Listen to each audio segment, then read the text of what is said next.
Hi Enzo, how are you? Can I just first ask for an update on Liam Delap, how long you think he'll be out for?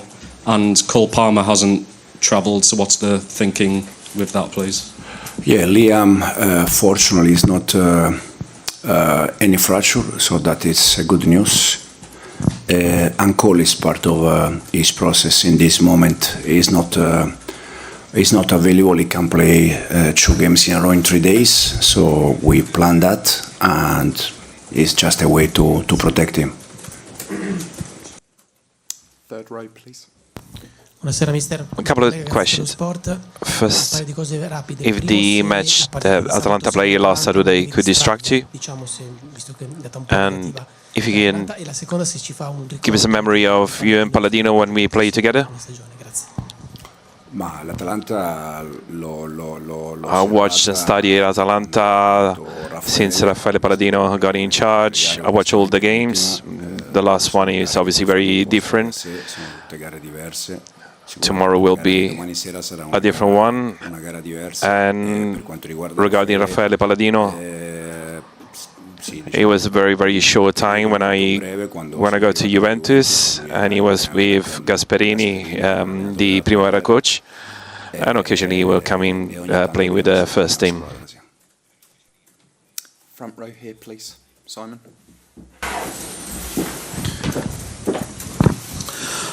Hi Enzo, can you say if Reece James and Wes Fofana can feature tomorrow night, given they played on Saturday?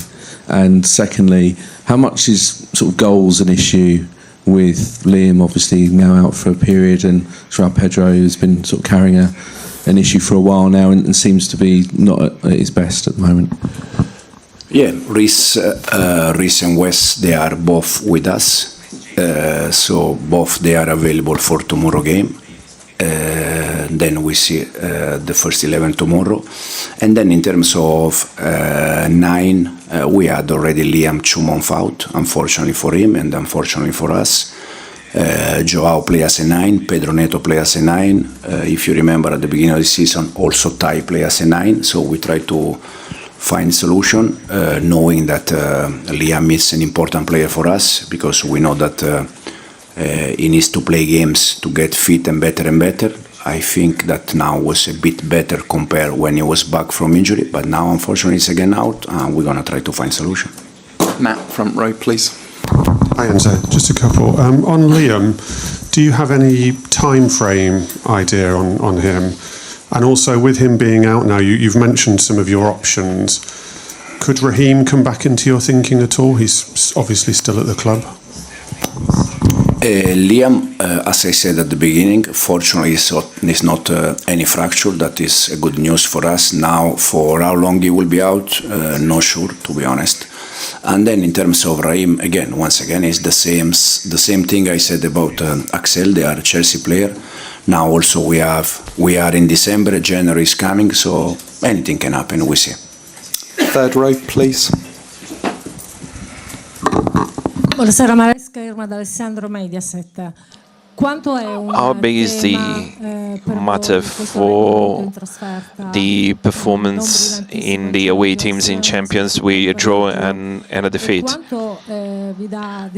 And the fact that you are in a week where you have to play away 3 days ago, you played away, so 3 away games in a week. Playing away, to be honest, we made more points in away games than at home.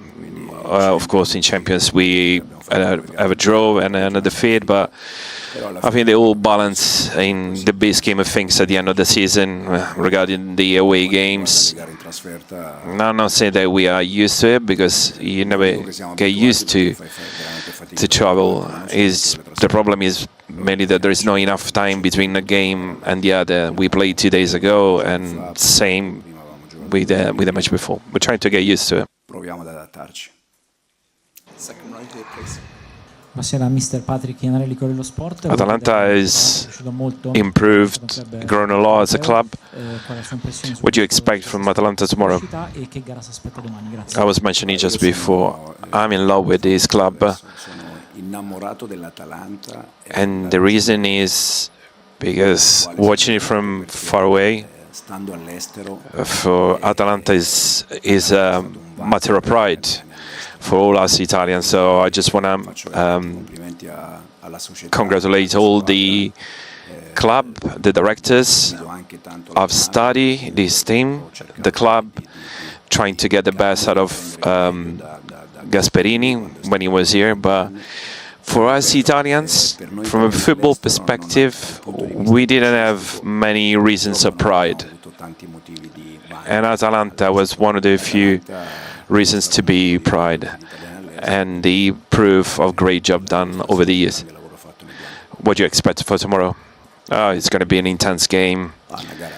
We know that before you reach and now with Palladino, we expect an aggressive team. They want to try and conduct their game, and we will be ready for that. Peter, in the front here, please. Hi, Enzo. Just quickly on Liam Delap. When you say no fracture, that's the shoulder rather than... Yeah, shoulder. And can I ask you about Alejandro Garnacho as well? Obviously, you've been working with him for a bit of time now. What has he been like to coach for you, and how much more do you think you can get out of him? He can give much more, but not only Alejandro. I think all the players, we try to work every day with them just to try to improve them. It has been quite easy to work with him in terms of he wants to learn, he's open mind, he's working good on the ball and off the ball. And then again, some game is better, some game he struggle a little bit more, but overall he's doing well with us. Dan. Hi Enzo. As a proud Italian, what's the one thing you miss most about Italy, which you want to do when you come back?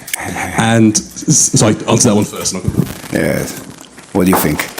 Coffee? Weather? No, the food. What in particular? What? Everything. I have when I have spare time, that it's almost impossible. I'm a good chef. I like to teach. So yeah, it's like a passion for me. So I love food. What's your signature dish? I can do different one, but especially the one that you struggle to find in a restaurant, because they are very, very typical from my mom, from my grandma, So this kind of dish. And can I ask just one more? Obviously, as a youngster, you were at AC Milan. Yeah. But you made your name as a player elsewhere. How proud are you coming back to your home country, as a world champion and as a successful coach? Yeah, it's first of all, it's always a pleasure to come back in my country, no doubt.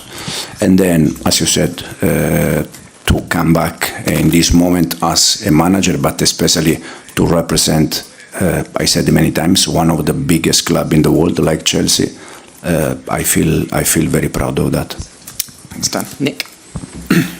Hi Enzo, just on another Italian note, how has Serie A changed since you played there? I think changed a lot from a different point of view. The main one probably is in terms of tactically. Now many teams they try to not to copy, but they try to do something similar. What Atalanta has done in the last years with Gasperini. So you can see most of team played 5 at the back. Most of team try to play man to man everywhere. If you go to the toilet, they follow you. Even toilet, they follow you everywhere. But it's for sure in that aspect changed a lot compared when I was football player. Second row, please. Good evening, Mr. Enzo. I'm Roman Radiani from Balitra News from Georgia. As you know, Chelsea have fish and fan clubs all around the world, and one of them is in Tbilisi in Georgia. And many fans from Georgia traveled for more than 3,000 kilometers to be here and support Chelsea. Do you have some message for them? And also, how much does this kind of international support mean for Chelsea and for team as well? First of all, thanks a lot to them to follow us and to be with us. No doubt, we're gonna try to do our best and give them a good night. And as you said, it's always a pleasure for us to have our fans around the team. Okay, if there's no more questions, we'll end it there. Thank you.